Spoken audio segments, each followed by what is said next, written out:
पुढे. जात पडताळणी धाराशिव कार्यालयाचा कारभार रामभरोसे. मोडक्या बाकड्यामुळे नागरिकांवर खाली बसण्याची वेळ. जिल्हा जात प्रमाणपत्र पडताळणी समिती कार्यालयात शासकीय कामासाठी येणाऱ्या नागरिकांना भीषण सोयीसुविधांच्या अभावाचा सामना करावा लागत आहे.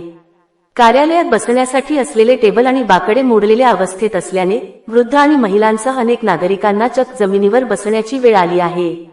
काय आहे परिस्थिती? जातीचे वैधता प्रमाणपत्र मिळवण्यासाठी जिल्ह्यातील कानाकोपऱ्यातून नागरिक या कार्यालयात येतात. तासनतास रांगेत उभे राहावे लागणाऱ्या या नागरिकांसाठी साध्या बसण्याचीही सोय नाही. कार्यालयातील फर्निचरची दुरवस्था झाली असून अनेक बाकडी मोडलेली आहेत. यामुळे कागदपत्रांची पूर्तता करण्यासाठी आलेल्या विद्यार्थ्यांना आणि पालकांना कार्यालयाच्या वरांड्यात किंवा पायऱ्यांवर बसून प्रतीक्षा करावी लागत आहे. प्रशासनाचे दुर्लक्ष. सामाजिक न्याय विभागाच्या अंतर्गत येणाऱ्या या कार्यालयाकडे बडटी मार्फत निधी पुरवला जातो. मात्र मूलभूत सुविधांकडे होत असलेल्या या दुर्लक्षामुळे संताप व्यक्त होत आहे.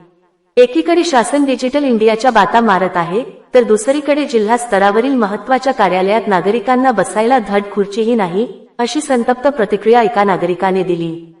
जनहितार्थ न्यूज एक पाऊल पुढे. मुख्य संपादक धनंजय गोफणे. आपल्या परिसरातील बातम्या पाहण्यासाठी चॅनलला सबस्क्राईब करा, व्हिडिओला लाईक करा आणि बेल आयकॉन दाबायला विसरू नका.